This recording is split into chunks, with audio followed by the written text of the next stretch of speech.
سی pack, جس کا نام سنتی ہی ہر شہری کے ذہن میں ایک ہی خیال آتا ہے کہ یہ ایک روڈ ہے جو کہ چائنا اور پاکستان کو لنک کرتا ہے، لیکن اصل میں یہ ایک سب پروجیکٹ ہے۔ جو مین پروجیکٹ ہے وہ ہے BRI۔ چائنا اپنا 2020 کا سلک روڈ بنانا چاہتا ہے اور یہ پاکستان کے لیے گیم چینجر ثابت ہو سکتا ہے۔ ان باتوں میں نہیں پڑھنے والا۔ BRI پروجیکٹ کا مقصد کیا ہے، اس کے کیا کیا پلانز ہیں اور فیوچر گولز کیا کیا ہیں، ان کے بارے میں بات کرتے ہیں۔ BRI یعنی بلٹ اینڈ روڈ انیشیٹو ایک مین پروجیکٹ ہے اور اس کے کئی سارے سب پروجیکٹس ہیں جو کہ مختلف ممالک کے اندر کنٹینیو ہیں۔ ٹوٹل 138 کنٹریز نے اس پروجیکٹ کو سائن کیا ہے۔ اس پروجیکٹ کے کچھ روٹ سمندر پر مشتمل ہیں اور کچھ روٹس نے تھرو دا لینڈ جانا ہے۔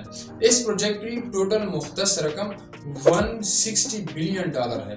BRI پروجیکٹ کے ذریعے چائنا ایشیا، یورپ اور افریقہ کو آپس میں کنیکٹ کرنا چاہ رہا ہے تاکہ ان کے لوگوں کے درمیان آپس میں ورکنگ ریلیشن ہو، ٹریڈ کرنا ایزی ہو اور فائنینشلی لوگ چائنا کے ساتھ جڑ جائیں۔ سی پیک کا ایسا کیا رول ہے BRI میں کہ اس کی ویلیو دن بدن اپ ہوتی جا رہی ہے اور کافی ہرڈلز کے باوجود چائنا اس سی پیک کو سکپ نہیں کر سکتا۔ تو اس کے کئی سارے ریزن ہیں، جیسا کہ ان دا ورلڈ چائنا فیمس ہی اس لیے ہے کہ اس کے پروڈکٹس چیپ ہوتے ہیں۔ اب اگر BRI کے روٹس کو دیکھا جائے، جو میریٹائم روٹ ہے وہ چائنا سے نکل کر اب نائم علاقہ سے ہوتا ہوا مڈل ایسٹ اور افریقہ کو جا ملتا ہے اور اس کا ٹوٹل لینتھ 16,000 کلومیٹر بنتا ہے۔ اور اگر اس کی جگہ سی پیک کو دیکھا جائے تو وہ چائنا سے نکل کر پاکستان سے ہوتا ہوا ڈائریکٹ افریقہ اور مڈل ایسٹ کو جا ملتا ہے اور اس کا ٹوٹل لینتھ about 5,000 کلومیٹر بنتا ہے۔ نمبر 1، ان روٹس کے ذریعے جو آئل جا رہا ہے چائنا کو سعودی عرب اور مڈل ایسٹ سے، اینڈ نمبر 2، جو چائنا اپنا امپورٹ اور ایکسپورٹ کرے گا سعودی عرب، مڈل ایسٹ اور افریقہ کے ساتھ۔ اب اگر وہ میریٹائم روٹ کی جگہ سی پیک روٹ استعمال کرے گا تو اس کا ٹرانسپورٹیشن کاسٹ ڈائریکٹلی 3 گنا کم ہو جائے گا، جو کہ ایک ہیوج پروفٹ ہے چائنا کے لیے۔ میریٹائم روٹ کے آس پاس جتنی بھی کنٹریز ہیں جیسے کہ جاپان، شمالی کوریا، تائیوان، فلپائن، ویتنام اور انڈیا، یہ سارے امریکن الائے ہیں، جو کہ چائنا کے لیے ایک ڈینجر سچویشن ہے، کیونکہ کسی بھی طرح کے ناخوشگوار واقعے کی صورت میں یہ روٹ چائنا کے لیے بند ہو سکتا ہے۔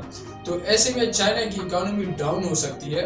تو ایسے سچویشن سے بچنے کے لیے CPEC is the best option for China. اگر چائنا کے ایسٹ کو کمپیئر کیا جائے ویسٹ کے ساتھ تو ایسٹ چائنا کافی زیادہ فارورڈ ہے، کافی ڈیولپڈ ہے، جبکہ چائنا پوری ورلڈ کی اکانومی کو ہولڈ کرنا چاہتا ہے۔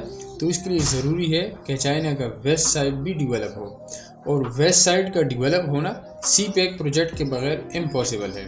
اب اگر ان تینوں کنڈیشنز کو دیکھا جائے تو چائنا کے لیے سی پیک کو سکپ کرنا امپاسبل ہے۔ سی پیک کا جو بڑا فائدہ ہے وہ ہے روڈ کنیکٹیویٹی۔ جتنی بھی ہائی ویز ہیں اور موٹر ویز ہیں وہ پاکستان کے تمام صوبوں کے میکسیمم سٹیز اور ساتھ ہی ساتھ رورل ایریاز کو بھی آپس میں کنیکٹ کر رہا ہے، جیسے KLM ہے، کوراکورم ہائی وے ہے، KPK to Quetta to Gwadar road ہے اور Peshawar to Karachi railway track ہے۔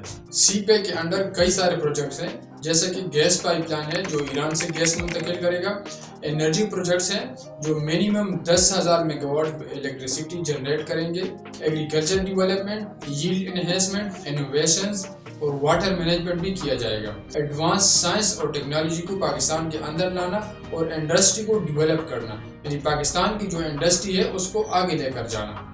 تمام پروجیکٹس میں جو امپورٹنٹ پروجیکٹ ہے وہ ہے SEZ اسپیشل اکنامک زونز کا بنانا۔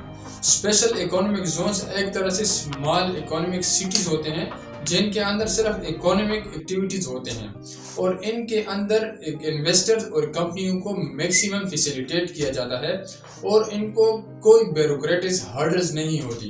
انہیں ٹیکس میں ڈسکاؤنٹ دی جاتی ہے، زیادہ تعداد میں فارن انویسٹر انویسٹ کرتے رہتے ہیں اور انہی کی وجہ سے FDI یعنی فارن ڈائریکٹ انویسٹمنٹ کی ریشو بڑھ جاتی ہے، ٹریڈ بیلنس اور ایکسپورٹ زیادہ ہو جاتے ہیں۔ انہی کی وجہ سے اکانومی کو سٹیبل کیا جاتا ہے۔ اسپیشل اکنامک زونز کی وجہ سے پاکستان میں 7 ملین کے قریب